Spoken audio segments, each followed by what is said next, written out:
यह साबित करने के लिए कि इंसान और झोंबी भी साथ रह सकते हैं, मैंने एक साफ सुथरी दिखने वाली फीमेल झोंबी को बांध लिया। अचानक आई इस आपदा के कारण लगभग 90% इंसान झोंबी बन चुके थे, लेकिन गलती से मेरा लव स्ट्रैटेजी सिस्टम एक्टिवेट हो गया, जिसका इस कयामत से कोई लेना देना नहीं था। ठीक उसी वक्त एक बेहद खूबसूरत फीमेल झोंबी बिना किसी चेतावनी के मेरे सामने आ गई। इसे देखकर मुझे अचानक एहसास हुआ, लव सिस्टम में प्रजाति स्पीसीज की तो कोई पाबंदी नहीं थी। वैसे भी इतनी खूबसूरत झोंबी को हाथ से जाने देना कुदरत के तोहफे की तौहीन होती। जैसे ही यह ख्याल आया, मैंने जेब से रस्सी निकाली, मौका देखा और पूरी ताकत से फेंक कर उस झोंबी को फंसा लिया। वह तुरंत जोर से चिल्लाई, लेकिन अगले ही पल मैंने उसके मुंह में कपड़ा ठूंस दिया। पास ही एक जिंदा इंसान की खुशबू पाकर वह झोंबी पागल हो गई। उसका छोटा सा सिर पागलों की तरह मेरी तरफ झुकने लगा, लेकिन मैंने एक्साइटमेंट में उसका हाथ पकड़ लिया। ठीक उसी पल मेरे दिमाग में सिस्टम की आवाज़ गूंजी, बधाई हो होस्ट, आपने हाथ पकड़ने का टास्क पूरा किया। टारगेट शेनवू, पहचान यूनिवर्सिटी स्टूडेंट, स्टेटस जॉबी, फेवरेबिलिटी 0। हाथ पकड़ने का रिवॉर्ड 100 किलो कच्चा मांस।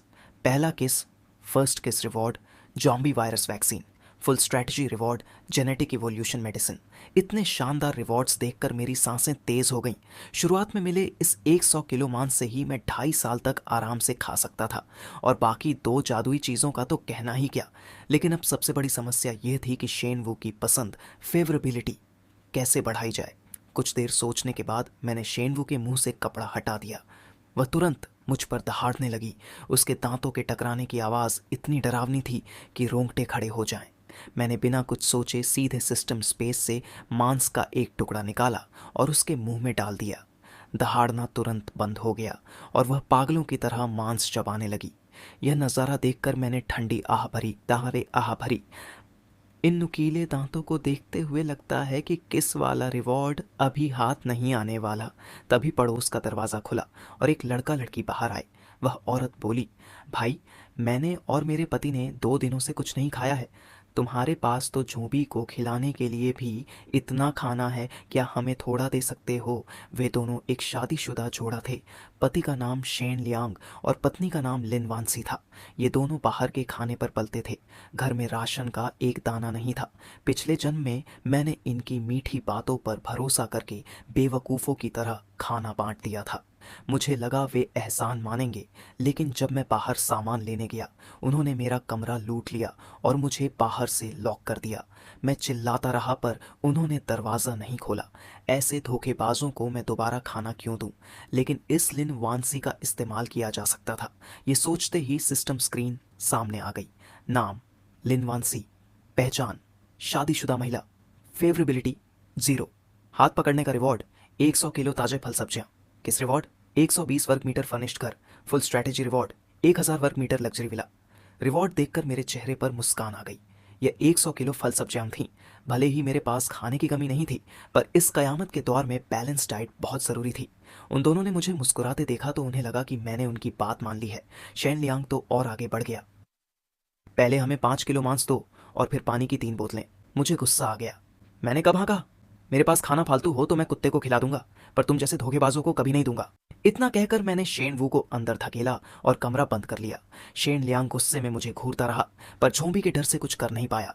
कमरे में वापस आकर मैंने शेन वू को सेट किया और सिस्टम पैनल खोला। नतीजा देखकर मैं हैरान रह गया। शेन वू की फेवरेबिलिटी 5 पॉइंट बढ़ गई थी। मुझे पिछले जन्म के वो इवॉल्व्ड ज़ॉम्बी याद आए जिनके पास दिमाग होता था। क्या शेन वू भी इवॉल्व हो सकती है? और सिर्फ जरा से मांस के लिए 5 पॉइंट मिल गए। ये तो किसी आम लड़की को पटाने से कहीं ज्यादा आसान था। ये सोचकर मैंने उसे कुछ और मांस खिलाया और स्कोर 10 पॉइंट तक पहुंचा दिया। मेरा मन तो और खिलाने का था, पर उसका छोटा सा पेट फूलता देख मैं रुक गया। उसके मुंह में फिर से कपड़ा ठूंस कर मैंने आगे की प्लानिंग शुरू की। ज़ॉम्बी अटैक के 1 महीने बाद भयंकर सर्दी, एक्सट्रीम कोल्ड शुरू होने वाली थी। मेरे पास सिर्फ 20 दिन बचे थे। सबसे पहले खाना पीना और फिर गर्म कपड़े और दवाइयाँ चाहिए थीं। ये सब तो हो जाता, लेकिन एक सेफ हाउस हट का कोई ठिकाना नहीं था। ऐसा घर जो मजबूत हो और भयंकर ठंड में भी गर्म रहे। ऐसी जगह ढूंढना नामुमकिन जैसा था। जहाँ तक मुझे पता था पूरे पिंघाई शहर में ऐसी कोई जगह नहीं थी। तभी मुझे लिन वानसी के किस रिवॉर्ड का ख्याल आया और मैंने सिस्टम से पूछा, सिस्टम, जो घर तुम दोगे वो पहले से बना होगा या कहीं भी बन सकता है? सिस्टम ने कहा, सारे रिवॉर्ड हाउस कहीं भी बनाए जा सकते हैं, होस्ट जगह चुन सकता है। और अगर मेरी कुछ खास डिमांड्स हों, जैसे टाइटेनियम अलॉय का इस्तेमाल, सीक्रेट एग्जिट, मेडिकल सुविधा वगैरह। सिस्टम कुछ पल चुप रहा। होस्ट को नक्शा, ब्लूप्रिंट देना होगा, बाकी मेडिकल और संचार उपकरण खुद देखने होंगे। ये सुनकर मेरी खुशी का ठिकाना नहीं रहा। मतलब मेरा टाइटेनियम सेफ हाउस बन सकता था। तभी दरवाजे पर दस्तक हुई। लिन वानसी डरते हुए बाहर खड़ी थी। जब मैंने दरवाजा नहीं खोला तो वह घबराने लगी। अंधेरे गलियारे में न जाने कब कोई झोंबी आ जाए। जब वह हार मानने वाली थी, मैंने दरवाजा खोला। उसे खुशी हुई, पर मेरे हाथ में चाकू देखकर वह सहम गई और सफाई देने लगी। गलत मत समझना, मेरे पास कोई हथियार नहीं है। मैंने उसे ऊपर से नीचे तक घूरा। उसे भी एहसास हुआ कि मैं उसे परख रहा हूँ। पहले होता तो वह मुझे थप्पड़ मार देती, पर अब उसे मेरी ज़रूरत थी। वह ज़बरदस्ती मुस्कुराई। मुझे थोड़ा खाना चाहिए था। मैंने बेरुखी से कहा। नहीं मिलेगा, मैं तुम्हारा एहसान चुका दूंगी, बस थोड़ा खाना दे दो। मैं पर मुझ पर इसका कोई असर नहीं हुआ। मैं क्या? बोलो वरना दरवाज़ा बंद कर रहा हूँ। लिन वानसी वहीं खड़ी रही। क्या तुम्हें डर नहीं लगता कि बाहर से कोई झोंबी आ जाएगा? मेरे कहते ही दूर से एक झोंबी के दहाड़ने की आवाज़ आई। लिन वानसी का चेहरा सफ़ेद पड़ गया और वह डर के मारे मेरे कमरे के अंदर आ गई। दरवाज़ा बंद करते वक्त मेरी नज़र सामने वाले कमरे के छेन लियांग से मिली। उसने जैसे ही मुझे देखा, डरपोक की तरह सिर अंदर कर लिया। मैं हंसा। सच में वह एक नंबर का डरपोक इंसान था। अंदर शेनवू ने लिन वानसी को देखा तो वह बेकाबू होने लगी। लिन वानसी चिल्लाई और पीछे हट गई। तुमने घर में झोंबी क्यों रखा है? तुम्हें डर नहीं लगता?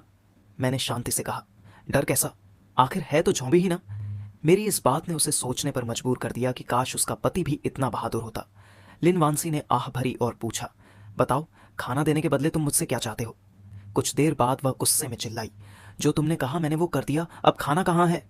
मैंने धीरे से फ्रिज खोला ताकि वह देख सके कि उसमें ताज़ा मांस भरा पड़ा है। एक पल के लिए उसके मन में आया कि मुझे बेहोश कर दे, पर उसे अपनी औकात पता थी। मैं भी चौकन्ना था। उसने कुछ नहीं किया, जिससे मुझे थोड़ा अफसोस हुआ कि काश वह हमला करती तो मैं उसे सबक सिखाता। मैंने करीब आधा किलो मांस उसके सामने फेंक दिया। वह मांस को देखकर बोली, सिर्फ इतना सा? यह भी बहुत है। पहले तो मैं सिर्फ पाँव भर देने वाला था।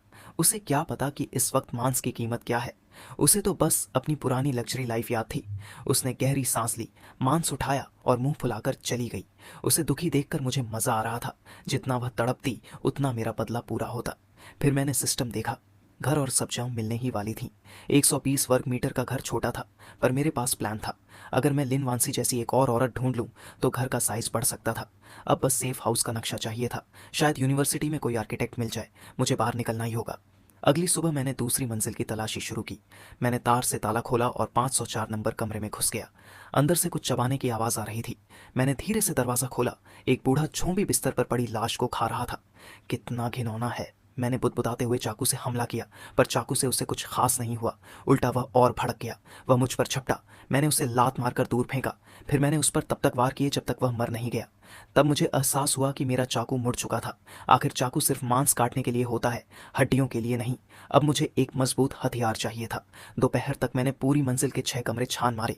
3 झोंबी मारे, जूस का डिब्बा, कुछ दवाइयाँ और प्रोटीन पाउडर मिला। सामान तो बहुत मिला, पर चाकू बेकार हो गया।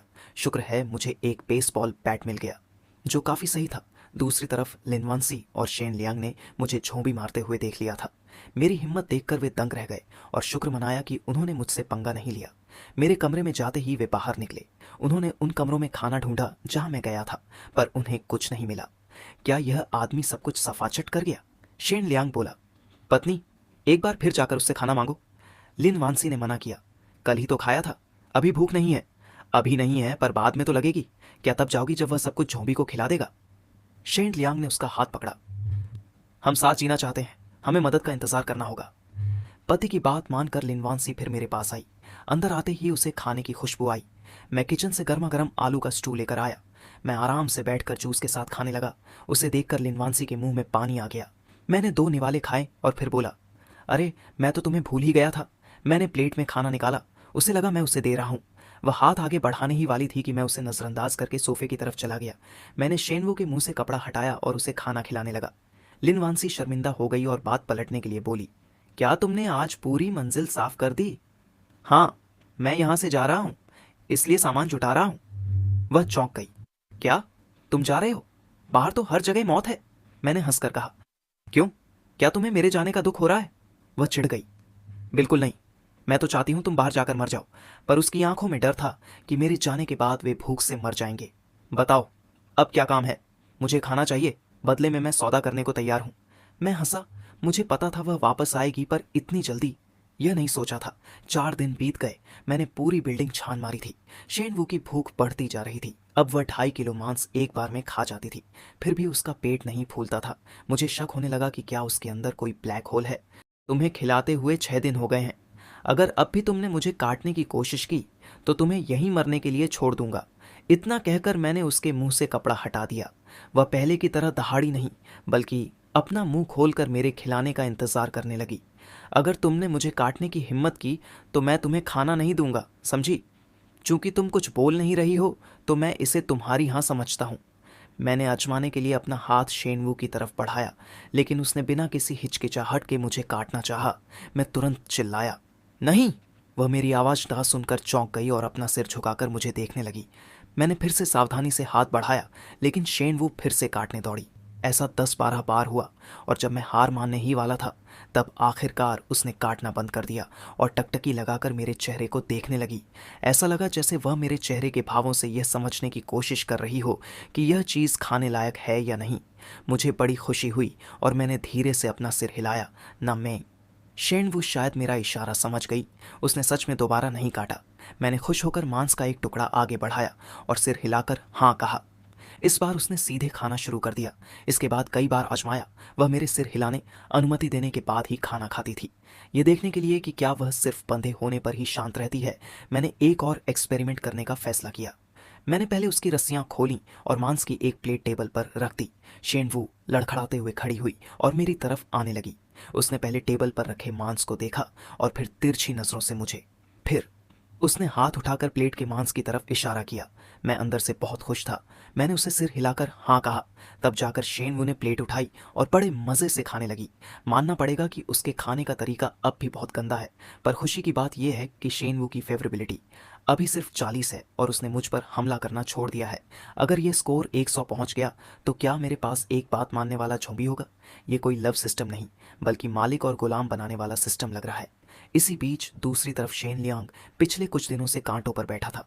उसे पता चल गया था कि मैं जल्द ही जाने वाला हूँ, चाहे खाने के लिए हो या बदले के लिए। वह मुझे जिंदा नहीं जाने देना चाहता था, पर अकेले उसकी बस की बात नहीं थी, क्योंकि मैं झोंबी से अकेले भिड़ सकता था। इसलिए शेन लियांग ने फिर से अपनी पत्नी का इस्तेमाल करने की सोची। पत्नी, हम उस लड़के को जाने नहीं दे सकते, कम से कम खाने के साथ तो बिल्कुल नहीं। एक काम करो, तुम फिर से खाना मांगने जाओ, और जब वह सो जाए तो दरवाज़ा खोल देना, हम उसे वहीं ख़त्म कर देंगे। लिनवानसी, जो पहले से ही शर्मिंदा थी, उसकी बात मान गई और सिर हिला दिया। शेन लियांग खुश हो गया। बहुत बढ़िया, अंधेरा होते ही हम हमला करेंगे, मैं तैयारी करता हूँ। शेन लियांग को जाते देख लिनवानसी कड़वाहट से मुस्कुराई। उसने पूरा प्लान भी नहीं पूछा, जैसे उसे सब पता हो। दूसरी तरफ चूंकि मैं अगली सुबह निकलने वाला था तो मैं जल्दी सोने की तैयारी में था। तभी दरवाजे पर दस्तक हुई। मैंने दरवाज़ा खोला और मुस्कुराते हुए पूछा, इतनी जल्दी फिर भूख लग गई? लिनवानसी ने मन ही मन मुझे कोसा। उसका मन किया कि मेरे चेहरे पर मुक्का मारे, पर उसने खुद को रोका और एक बनावटी मुस्कान के साथ बोली, सिर्फ भूख ही नहीं लगी है, अंदर आओ। मैंने रास्ता दिया। जैसे ही लिनवानसी मेरे पास से गुजरी, मैंने उसे एक जोरदार थप्पड़ जड़ दिया। वह एहसास वाकई अलग था। लिनवानसी ने खुद को संभालते हुए गुस्से में मुझे देखा। तुम्हें मुझे एक बिस्किट एक्स्ट्रा देना होगा। उसका यह लाचार गुस्सा देखकर मुझे हंसी आ गई। बुरा इंसान बनने का मजा ही कुछ और है। मुझे उस पर जरा भी तरस नहीं आया। पिछले जन्म में उन्होंने मेरे साथ जो किया था, यह उसी का बदला है। लिनवानसी ने सिर झुकाया। उसकी आंखों में नफरत थी। आज की रात बीतने दो, फिर देखती हूं तुम कैसे मुस्कुराते हो। कुछ घंटों बाद लिनवानसी लड़खड़ाते हुए दीवार के सहारे बाहर आई। बेडरूम से दरवाजे तक की कुछ कदमों की दूरी तय करने में उसे कई मिनट लग गए। जैसे ही दरवाज़ा खुला, शेन लियांग अंदर घुस आया। क्या हुआ? क्या वह सो गया? सो गया? बहुत अच्छे, अब मैं उसका काम तमाम करता हूँ। इतना कहकर शेन लियांग ने अपना चाकू मजबूती से पकड़ा, पर जैसे ही वह आगे बढ़ा, उसने बेडरूम के दरवाजे पर एक परछाई देखी। शेन लियांग के होश उड़ गए। तुमने तो कहा था कि वह सो रहा है।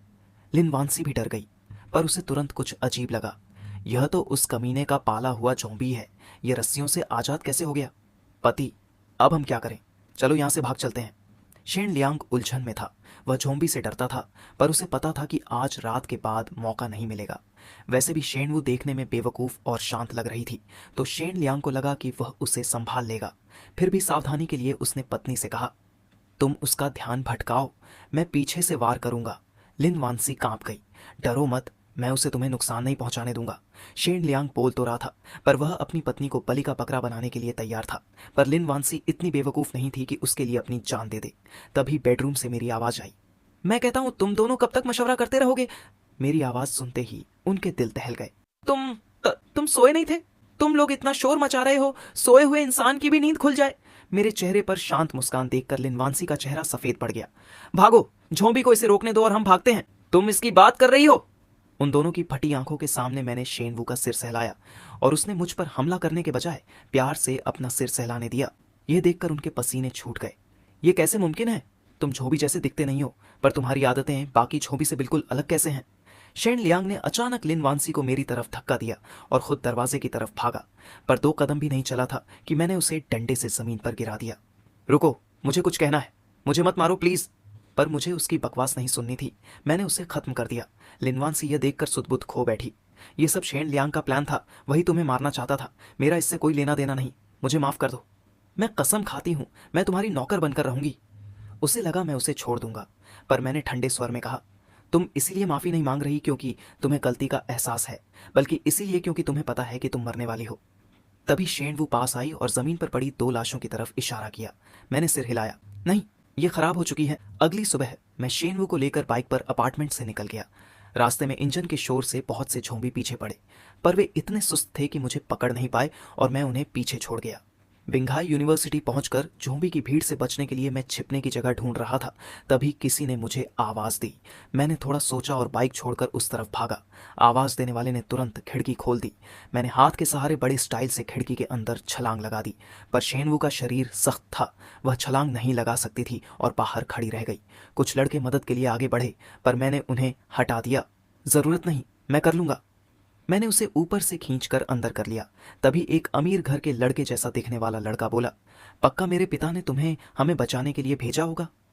इसका नाम गु छेंग्यू था, जो मेयर का बेटा होने के नाते सबको झांसा दे रहा था कि उसके पिता मदद भेजेंगे, और इसी वजह से वह ग्रुप का लीडर बना हुआ था। मैंने उसका हाथ नजरअंदाज किया। तुम कौन हो? क्या मैं तुम्हें जानता हूँ? गु छेंग्यू का चेहरा उतर गया। वह रौब छाड़ना चाहता था, पर मैंने उसे भाव नहीं दिया। अपनी इज्जत बचाने के लिए वह नेतागिरी करने लगा। मतलब तुम भी हमारी तरह एक सर्वाइवर हो, तो तुम्हें हमारे नियमों के हिसाब से चलना होगा। तभी उसके एक चेले ने मेरा बैग छीनने की कोशिश की। मैंने उसका हाथ झटका। क्या करना चाहते हो? गुछेंग्यू ने उपदेश दिया। सबके भले के लिए तुम्हें अपना सामान हमें देना होगा ताकि हम उसे बराबर बांट सकें।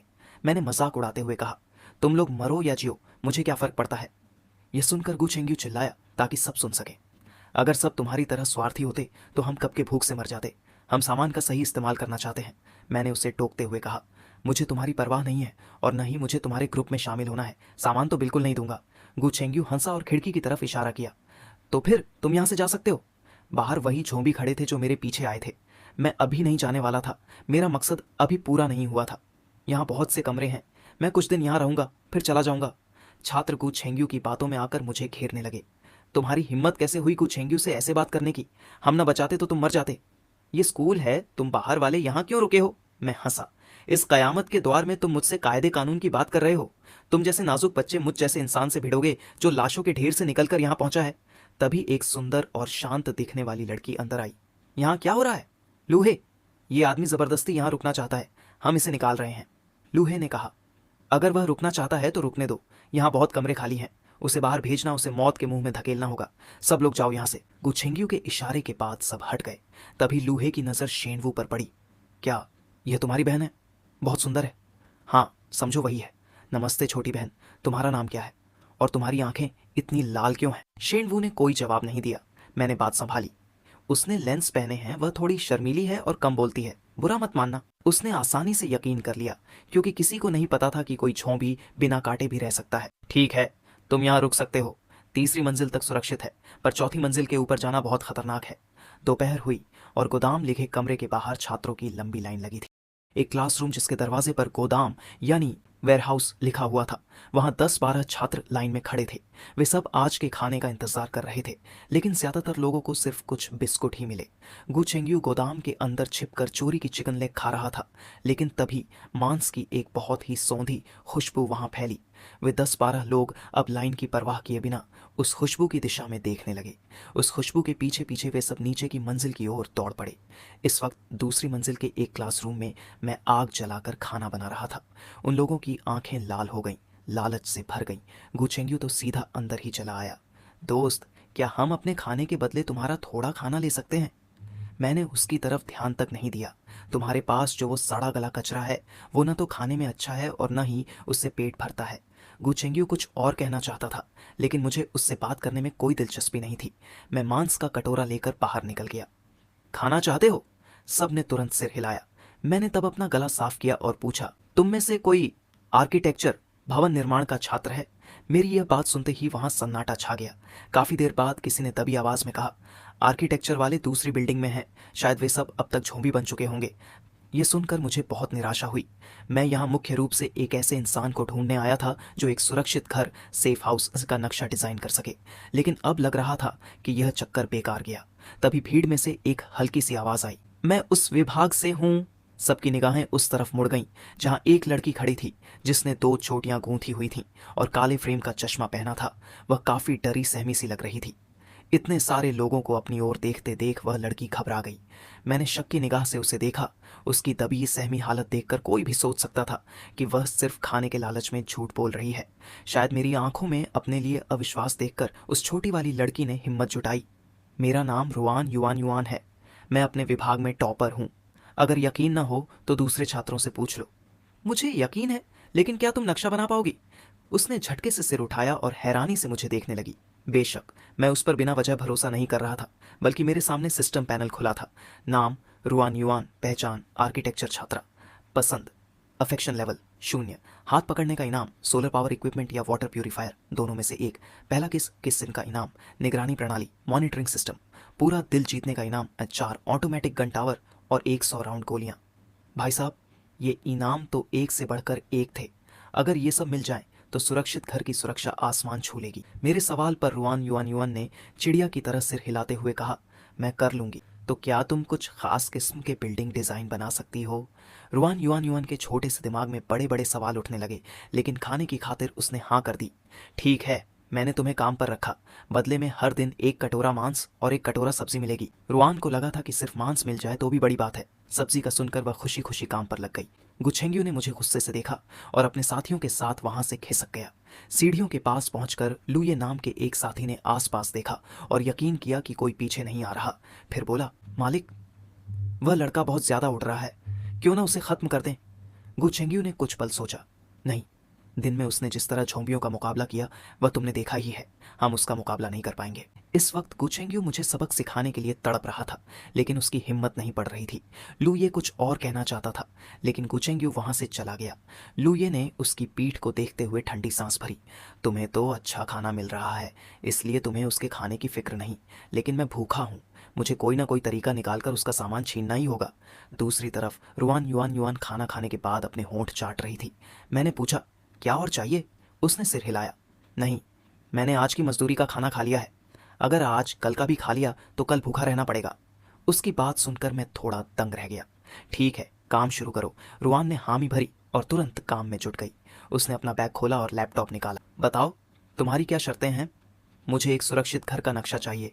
100 वर्ग मीटर की जगह, मजबूती बहुत ज्यादा होनी चाहिए और उसमें गोदाम, निकलने का खुफिया रास्ता, आराम करने की जगह और बाथरूम होना चाहिए। 100 वर्ग मीटर तो एक सुरक्षित घर के हिसाब से बहुत छोटा है, क्योंकि तुम्हें खेती और पशुपालन के लिए भी जगह छोड़नी होगी ना। मैंने उसे हैरानी से देखा।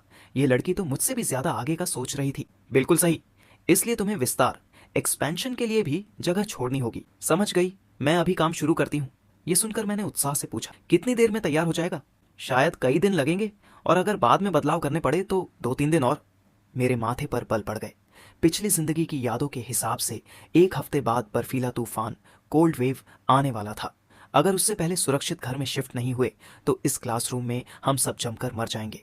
मुझे 7 दिनों के भीतर नक्शा चाहिए। क्या तुम कर पाओगी? रुआन पहले तो हिचकिचाई, लेकिन फिर उसकी आंखों में दृढ़ता आ गई। ठीक है, 7 दिन ही सही। मैं शेनवू को लेकर छत पर गया ताकि सुरक्षित घर बनाने के लिए सही जगह ढूंढ सकूं।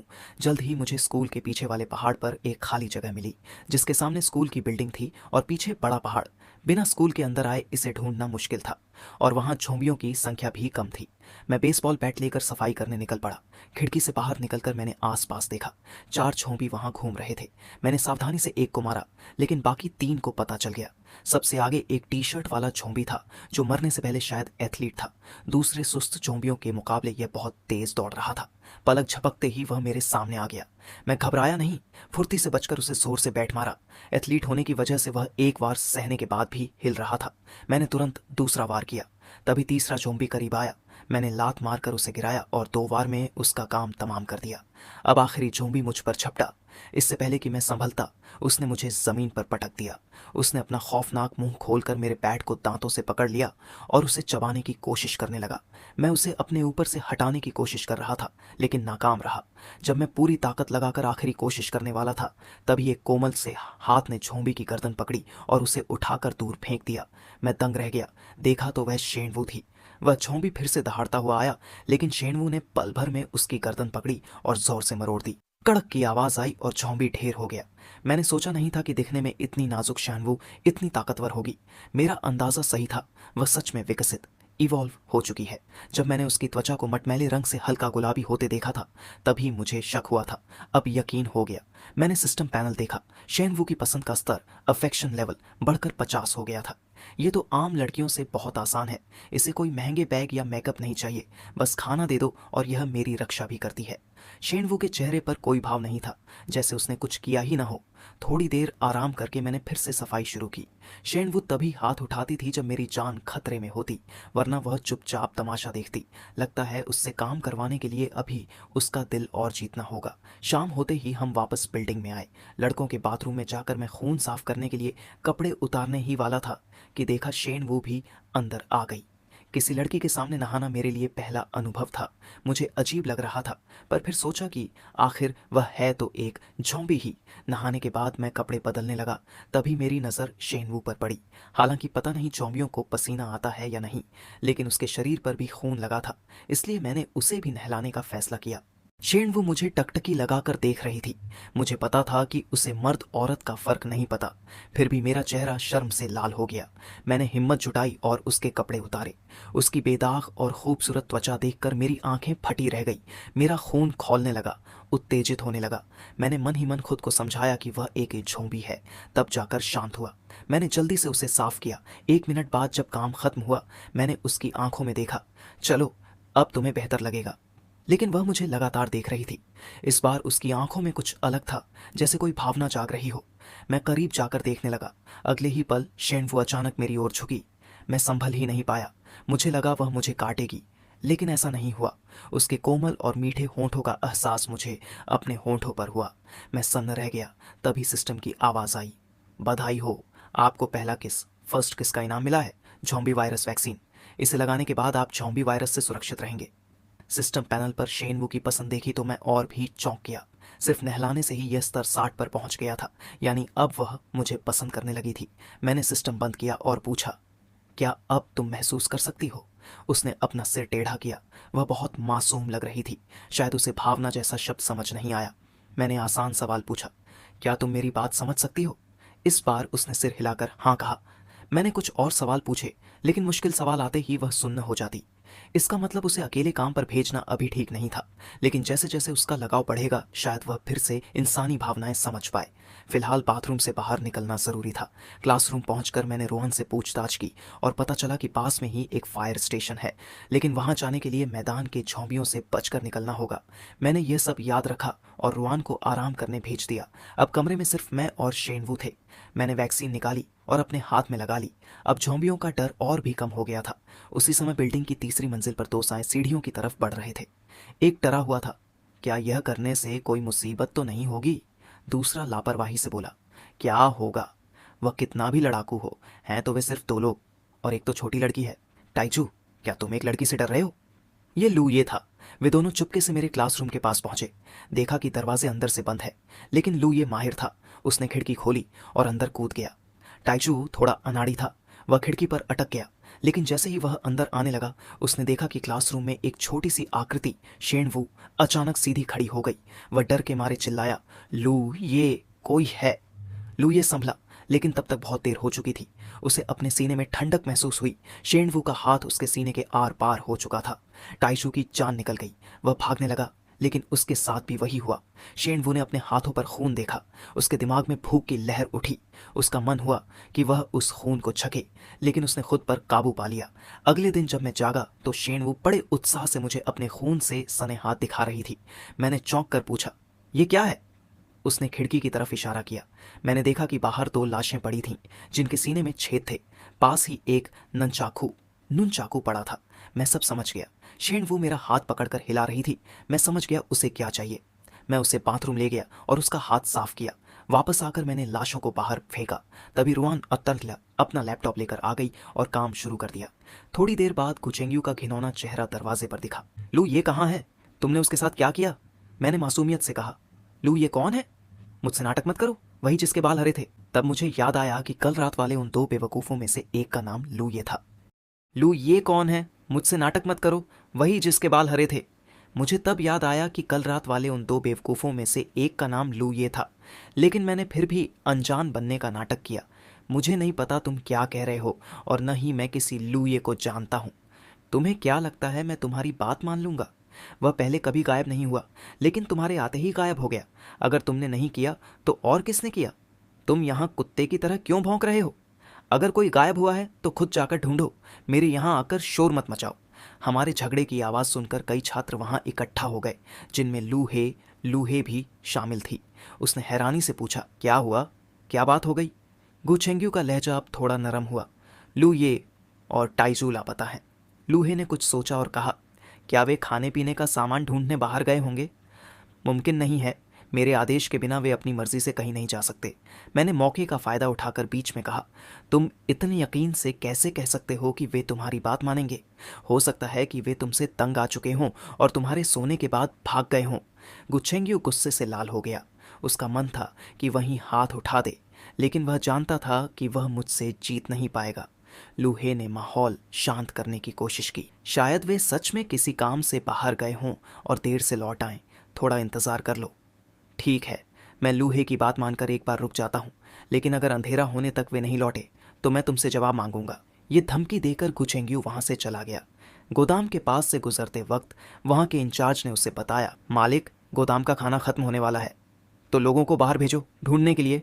ठीक है, मैं अभी इंतज़ाम करता हूँ। इंचार्ज जाने ही वाला था कि गुचेंग्यू ने उसे रोका। रुको, मैं तुम्हें एक नई लिस्ट देता हूँ, उसी के हिसाब से लोगों को भेजो। उस लिस्ट में उन लोगों के नाम थे जो गुचेंग्यू की बातें नहीं मानते थे। ऐसे लोगों को कैंप में रखना मुसीबत था, इसलिए उन्हें बाहर सामान ढूंढने भेजना ही बेहतर था। अगर वे बाहर मर भी जाते तो खाना बचता। यह सोचकर गुचेंग्यू के चेहरे पर एक कमीनी मुस्कान आ गई। उसे लगा कि कुछ ही दिनों में यहाँ सिर्फ उसके वफादार लोग बचेंगे और तब वह मुझसे अपना पुराना हिसाब बराबर कर पाएगा। तभी पास से एक बहुत ही मीठी और लुभावनी आवाज़ आई, मालिक, आप यहाँ हैं, मैं आपको कब से ढूंढ रही हूँ। गुचेंग्यू ने देखा तो सच धज कर जियांग वई उसकी तरफ आ रही थी। तुम यहाँ क्या कर रही हो और लूहे कहाँ है? वह तुम्हारे साथ नहीं है। एक छात्र को बुखार है, वह उसकी देखभाल कर रही है। गुचेंग्यू के चेहरे पर एक गंदी मुस्कान आ गई। जब लूहे पास नहीं थी तो यह उसके लिए अच्छा मौका था। उसने जियांग वेई को गंदी नजरों से देखा और पूछा, क्या काम है? जियांग वेई ने अपने होंठ दबाते हुए कहा, क्या बिना काम के आपसे नहीं मिल सकती? बेशक मिल सकती हो, वैसे भी मैं तुम्हें याद कर रहा था। जियांग वेई ने शर्माने का नाटक किया। ये देखकर गुचेंग्यू की कामुकता जाग उठी। उसने जियांग वेई की कमर पकड़ने की कोशिश की, लेकिन वह बच निकली। मालिक, क्या आपको डर नहीं लगता कि कोई देख लेगा? मुझे शर्म आती है। गुचेंग्यू हंसा और बोला, चलो, मैं गोदाम का सामान चेक करने जा रहा हूँ, तुम भी मेरे साथ चलो। जियांग वई मान गई और दोनों गोदाम के अंदर चले गए। पीछे से गुचेंग्यू ने दरवाज़ा लॉक कर दिया और फिर से जियांग वई के करीब जाने की कोशिश की, लेकिन वह फिर बच गई। गुचेंग्यू थोड़ा झुंझलाया। अब क्या हुआ? जियांग वई ने सामान पर नजर डाली और सहज भाव से कहा, मालिक, खाना तो बहुत कम बचा है। गुचेंग्यू ने बेपरवाही से जवाब दिया, इतना काफी है जब तक मेरे पिता के भेजे हुए लोग नहीं आ जाते। वह अपने कपड़े उतारने लगा। अब बकवास बंद करो और जल्दी करो, वरना कोई देख लेगा। जियांग वई हंसी, क्या आपको सच में लगता है कि आपके पिता आपको बचाने आ पाएंगे? गुचेंग्यू सन्न रह गया। तुम्हारा क्या मतलब है? जियांग वई ने बात पलट दी। मैं तो बस अंदाजा लगा रही थी, इतना घबराओ मत। खैर, मुझे याद आया कि लू हे को मेरी मदद चाहिए। Bye bye. जियांग वई बाहर निकल गई और गुचेंग्यू वहां अकेला किसी जोकर की तरह खड़ा रह गया। दूसरी तरफ मैं झोंबियों की सफाई कर रहा था कि अचानक दूर से किसी के चिल्लाने की आवाज आई, बचाओ। मैंने देखा कि एक बिल्डिंग की खिड़की से एक औरत मुझे आवाज दे रही थी। मुझे गुस्सा आया। इस कयामत के वक्त में इतना शोर मचाना मौत को दावत देने जैसा है। मुझे पता था कि वह मेरा ध्यान खींचना चाहती है, लेकिन मेरा उसे बचाने का कोई इरादा नहीं था। हालांकि उसके शोर ने अनजाने में मेरी मदद कर दी। मैदान के सारे झोंबी उस आवाज की तरफ बढ़ने लगे। मैंने शेनवू से कहा, चलो, आज का काम जल्दी खत्म हो गया। बिल्डिंग में फंसी वह औरत घबरा गई कि मैं उसे बिना बचाए क्यों जा रहा हूं। जैसे जैसे झोंबी उसकी तरफ बढ़ने लगे, उसने डर के मारे अपना मुंह बंद कर लिया और रोने लगी। क्लासरूम लौटकर मैंने रुआन युआन से पूछा, क्या तुमने किसी औरत के चिल्लाने की आवाज सुनी? उसने सिर हिलाया। हाँ, शायद वह वेन वेन टीचर थी। तुम उन्हें जानती हो? वह हमारे स्कूल की डॉक्टर हैं। मैंने थोड़ा सोचा। रुआन युआन ने दबी आवाज में कहा, मुझे लगता है कि वह शायद आपके काम आ सकती है। वैसे वह बिल्डिंग प्रशासनिक भवन, एडमिनिस्ट्रेटिव बिल्डिंग है। मैंने बात सुनी और शेनवू को लेकर नहाने चला गया। 2 दिन और बीत गए। बचने वाले छात्रों की संख्या अब कम हो रही थी। जब मैं आया था तब 50 लोग थे, अब सिर्फ 30 बचे थे। डर और घबराहट फैल रही थी। एक दिन मैंने रुआन से कहा, शेनवू का ख्याल रखना, मैं प्रशासनिक भवन जा रहा हूँ, उसे साथ ले जाना ठीक नहीं होगा। मैंने 2 दिन का इंतजार इसलिए किया ताकि वेननिंग नाम की वह औरत पूरी तरह उम्मीद खो दे, ताकि जब मैं उसे बचाऊं तो वह मेरी हमेशा शुक्रगुजार रहे। आधे घंटे बाद मैं वहां पहुंचा। वहां 10-12 झोंबी घूम रहे थे। सबको मारना मुश्किल था, इसलिए मुझे फुर्ती दिखानी थी। मैंने गहरी सांस ली और फायर स्टेशन की तरफ दौड़ लगा दी। झोंबियों ने मुझे देख लिया और दहाड़ते हुए पीछा करने लगे। इससे पहले कि वे मुझे घेरते, मैं अंदर घुस गया। वहां से मैंने 2 वॉकी टॉकी, एक कुल्हाड़ी और एक रस्सी उठाई। जब मैं सामान समेट रहा था तब एक झोंबी मेरे बहुत करीब आ गया था। मैं फुर्ती से प्रशासनिक भवन की 3री मंजिल के बाथरूम में घुस गया। वेंडिंग की हालत खराब थी, वह बेहोशी की हालत में थी। उसे दरवाज़ा टूटने की आवाज़ आई और फिर एक लड़के की आवाज़, क्या वह मर गई? शायद देर हो गई। वेंडिंग ने अपनी पूरी ताकत लगाकर आंखें खोली। मैं जिंदा हूं, मुझे बचा लो। मैंने उसे एक बेसबॉल बैट दिया। क्या हिल सकती हो? अगर जिंदा रहना है तो हथियार पकड़ो। उसने हिम्मत जुटाई और खड़ी हो गई। जब हम कमरे से बाहर निकले तो एक झोंबी सामने आया। मैंने कुल्हाड़ी से उसके सिर पर वार किया और वह एक बार में ही ढेर हो गया। मुझे एहसास हुआ कि कुल्हाड़ी बैट से ज्यादा अच्छी है। वेंडिंग मुझे देखकर हैरान थी कि मैं कितनी आसानी से झोंबियों को मार रहा था। सीढ़ियों पर कई झोंबी थे जो मेरा पीछा करते हुए अंदर आए थे। बाहर मैदान में लड़ना मुश्किल था क्योंकि वहां चारों तरफ से हमला हो सकता था, लेकिन सीढ़ियों पर एक बार में एक ही झोंबी सामने आ सकता था। मैंने ऊंचाई का फायदा उठाया और कुछ ही मिनटों में वहां लाशों का ढेर लगा दिया। वेन्निंग की नज़रों में मेरी इज्जत और बढ़ गई। तभी अचानक एक झोंबी ने उसका पैर पकड़ लिया। वह बुरी तरह डर गई और कांपने लगी। मैं चुपचाप खड़ा देखता रहा। क्या तुम बैट का इस्तेमाल नहीं करोगी या इसे अगले साल के लिए बचा कर रखा है? मेरी बात सुनकर वह शर्मिंदा हुई। उसने आंखें बंद कीं और पूरी ताकत से झोंबी के सिर पर वार किया। मैंने यह झोंबी जानबूझकर उसके लिए छोड़ा था ताकि वह इस बेरहम दुनिया में जीना सीख सके। मैंने उसकी तारीफ की जिससे वह बहुत खुश हुई। जल्द ही हम वापस पहुंचे। रुआन युआन ने खिड़की से हमें देख लिया और खुशी से चिल्लाई। शेन वो भी वहीं खड़ी थी। उसके चेहरे पर कोई भाव नहीं था, लेकिन उसकी नज़रें मुझ पर टिकी थीं। आसपास और भी छात्र जमा हो गए थे, जिनमें जांग वेई भी थी। जैसे ही मैं खिड़की के पास पहुंचा, जांग वेई ने मदद के लिए हाथ आगे बढ़ाया, लेकिन मैंने उसे नज़रअंदाज किया और खुद अंदर कूद गया। वेन्निंग ने जांग वेई का हाथ पकड़ा और अंदर आई। सब छात्र वेन्निंग को घेर कर खड़े हो गए क्योंकि वह काफ़ी लोकप्रिय थी। मैंने उन पर ध्यान नहीं दिया और शेनवू को लेकर ऊपर चला गया। वेन्निंग भी छात्रों को छोड़कर मेरे पीछे पीछे भागी। छात्र हैरान थे कि टीचर उन्हें छोड़कर क्यों चली गई। अब मेरे क्लासरूम के बाहर 4 औरतें खड़ी थीं। रुआन युआन सबको देख रही थी। उन चारों में से सिर्फ वही थी जिसका वहां होना जायज़ था। बाकी तीनों को नहीं पता था कि वे वहां क्या कर रही हैं। मैंने भी उन चारों को देखा और फिर खाने के बर्तन का ढक्कन हटाया। मांस की खुशबू पूरे कमरे में फैल गई, जिसे सूंघकर वे चारों दंग रह गईं। खुशबू तुरंत पूरे क्लासरूम में फैल गई। चारों औरतों ने जैसे ही यह खुशबू सूंघी, वे खुद को रोक नहीं पाईं और सबने एक साथ थूक गटका। मैंने सबसे पहले अपने लिए और शेनवू के लिए एक एक कटोरा निकाला। उसके बाद एक कटोरा भरकर रुआन युआन युआन को दिया। रुआन युआन युआन एक तरफ खा रही थी और दूसरी तरफ अपनी गर्व भरी छोटी आंखों से बाकी लोगों को देख रही थी। वेंडिंग इतने दिनों से भूखी थी कि वह सिर्फ अपनी इच्छा शक्ति के दम पर टिकी हुई थी, इसलिए खुशबू सूंघने के बाद उसकी प्रतिक्रिया सबसे ज्यादा थी। उसकी लार का जैसे दरिया बहने लगा था, लेकिन फिर भी उसने खुद को संभालते हुए मुझे धन्यवाद दिया। तभी अचानक सिस्टम पैनल मेरी आंखों के सामने आ गया। लक्ष्य का नाम वेन्निंग, पहचान स्कूल डॉक्टर, लगाव अफेक्शन लेवल 50, हाथ पकड़ने का इनाम मेडिकल बॉक्स और डॉक्टरी की गुप्त किताब, पहले किस का इनाम ज़ॉम्बी वायरस वैक्सीन, पूरी तरह दिल जीतने का इनाम मेडिकल रूम और उससे जुड़े सारे मेडिकल उपकरण। ये देखकर मैंने संतुष्टि के साथ मुस्कुराहट दी। ऐसा लगता है कि पहले उसे नजरअंदाज करना सही था। देखिए कैसे लगाव सीधा 50 पर पहुंच गया। मैंने वेंडिंग से पूछा, क्या खाना चाहती हो? हाँ, बहुत ज्यादा चाहती हूँ। मेरे लिए काम करो, मैं तुम्हें इसके जैसी ही सुख सुविधाएं दे सकता हूँ। दिन में एक कटोरा मांस और एक कटोरा सब्जी। पास ही मजे से खा रही रुआन युआन युआन ने जब यह सुना तो उसे लगा कि अब उसके कटोरे का मांस उतना स्वादिष्ट नहीं रहा, लेकिन वेंडिंग ने बिना किसी हिचकिचाहट के जवाब दिया, कोई समस्या नहीं है। इसके तुरंत बाद मैंने उसे भी एक कटोरा भर कर दिया और वह पागलों की तरह खाने लगी। ऐसा लग रहा था जैसे वह सच में बहुत भूखी थी। मैंने अपनी नज़र बाकी दो लोगों पर डाली। लक्ष्य का नाम लूहे, पहचान आर्ट स्टूडेंट और पियानो वादक, लगाव 0, इनाम पियानो बजाने का हुनर। लक्ष्य का नाम जियांग वेई, पहचान लालची छात्रा, लगाव 10, हाथ पकड़ने का इनाम एक गाड़ी, पहले किसका इनाम 100 वर्ग मीटर का एक घर, पूरा दिल जीतने का इनाम 1000 वर्ग मीटर का घर। दिमाग में सिस्टम से पूछने पर पता चला कि इनाम में मिलने वाली गाड़ी कोई भी हो सकती है, छोटी फेरारी से लेकर बड़े भारी ट्रक या टैंक तक। इसके अलावा 100 वर्ग मीटर का घर भी काफ़ी काम का था, जिससे मेरी सुरक्षा दोगुनी हो जाती।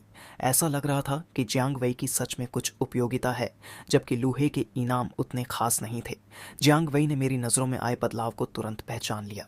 उसने अपने बाल संवारे और बड़े ही प्यार भरे अंदाज में बोली, क्या मैं भी आपके लिए काम कर सकती हूँ? पास खड़ी रुआन युआन युआन को यह देखकर घिन आने लगी, लेकिन उसे नहीं लगा कि जियांग वेई का यह तरीका मुझ पर काम करेगा।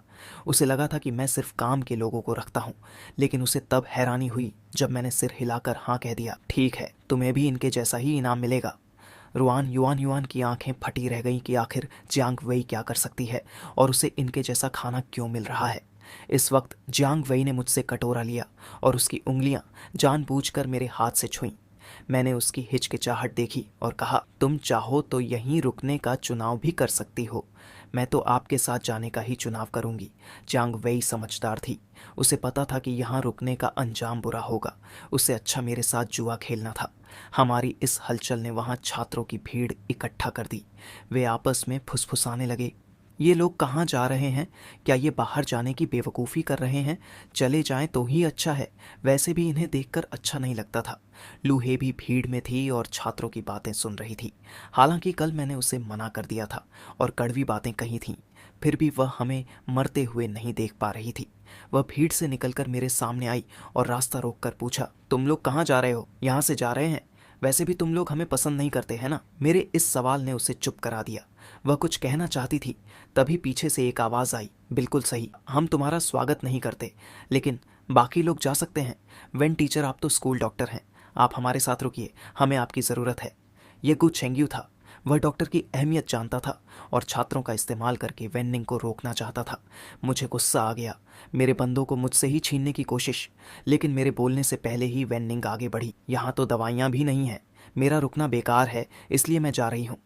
आप टीचर हैं, अगर आप कुछ न भी करें तो भी आपके रहने से सबको तसल्ली रहेगी। गुचेंग्यू ने आखिरी कोशिश की, लेकिन वेन्निंग का इरादा पक्का था। जब उसने देखा कि वेन्निंग नहीं मानेगी तो उसने बाकी लोगों को भी नहीं रोका। उसकी नज़र में वेन्निंग के अलावा रुआन और जियांग वेई सिर्फ बोझ थे। ज़्यादा बकवास मत करो, चलो। मैं और बात नहीं करना चाहता था और मुड़कर चल दिया। लड़कियां भी मेरे पीछे चल दीं। कयामत आने के बाद जियांग वेई पहली बार बिल्डिंग से बाहर निकली थी। वह डरी हुई थी और भागने के लिए तैयार थी, लेकिन उसे तब राहत मिली जब उसने देखा कि बाहर कोई जिंदा झोंबी नहीं था, सिर्फ उनकी लाशें पड़ी थीं। जब हम स्कूल के पीछे खाली मैदान में पहुंचे तो मैं रुक गया। जियांग वेई घबरा गई। रुक क्यों गए? इस सुनसान जगह पर कैसे रहेंगे? क्या यह पागल हो गया है? काश मैं इसके साथ बाहर ना आती। मैं उसके विचारों की परवाह किए बिना सिस्टम में खो गया। सिस्टम, घर का इनाम निकालो। क्या नक्शे के हिसाब से बनाना है? हाँ, जैसे ही मैंने यह सोचा, खाली जमीन पर अचानक एक लोहे का किला खड़ा हो गया। ये मंजर देखकर सबकी बोलती बंद हो गई। रुआन युआन युआन ने इसे तुरंत पहचान लिया। यह उसके बनाए नक्शे जैसा ही था। उसने मेरी तरफ देखा और कुछ पूछना चाहा, लेकिन मैंने उसे टोक दिया। ज्यादा मत पूछो, बस इतना जानो कि मैं तुम्हें जिंदा रख सकता हूँ। जियांग वेई की घबराहट गायब हो गई और वह खुशी से झूम उठी। मैं सुरक्षित घर की तरफ बढ़ा। दरवाजा टाइटेनियम का था और फिंगरप्रिंट लॉक लगा था। मैंने अपना और शेन वू का फिंगरप्रिंट सेट किया।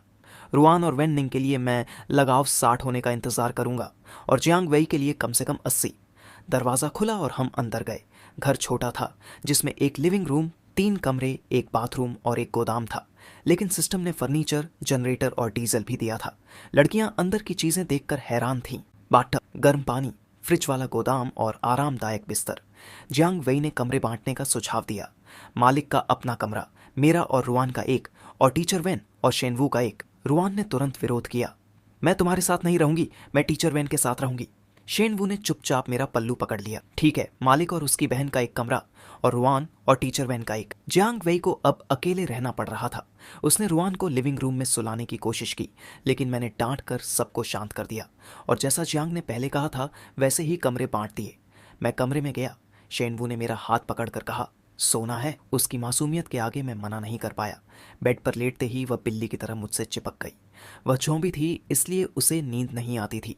वह बस मेरे दिल की धड़कन महसूस कर रही थी। दूसरी तरफ स्कूल में छात्रों ने इस नए घर को देख लिया और गुचेंग्यू को खबर दी। सिस्टम के असर से उन्हें लगा कि यह घर हमेशा से वहीं था। गुचेंग्यू ने सोचा कि जब उसके पास पूरी बिल्डिंग है तो वह उस छोटे से घर के लिए क्यों लड़े। शाम को 5 बजे जब मैं उठा तो मैंने देखा शेनवू मेरे साथ खेल रही थी। उसने मुझे जगाया नहीं था क्योंकि वह भूखी थी। मैंने उसे खाना खिलाने का वादा किया। लिविंग रूम में रुआन ने मॉनिटर पर दिखाया कि बाहर बर्फ गिर रही है। वेन्निंग ने पहचान लिया कि यह बर्फ है। स्थानीय लड़कियां यकीन नहीं कर पा रही थीं क्योंकि यहाँ कभी बर्फ नहीं गिरी थी, लेकिन मुझे पता था कि यह चौथी तबाही है। बर्फबारी ये 3 दिन चलेगी और सब कुछ जमा देगी। मैंने रुआन से स्कूल के सुपरमार्केट के बारे में पूछा, जो किसी मॉल जैसा था। वहाँ सब कुछ मिलता था। अगले दिन दोपहर को मैंने जियांग वेई और वेन्निंग को बाहर चलने को कहा। जियांग ने नखरे किए, लेकिन मेरे डराने पर वह मान गई। मैंने रुआन को घर पर काम करने के लिए छोड़ा। बाहर बर्फ जम चुकी थी और बहुत ठंड थी। जैसे ही वे कांपने लगीं, मैंने उन्हें ट्रक की तरफ इशारा किया। जियांग वेई यह भारी ट्रक देखकर दंग रह गई। उसे नहीं पता था कि यह उसी की वजह से मिला इनाम है। मैंने सोचा कि यह ट्रक इस बर्फ में सबसे सही रहेगा।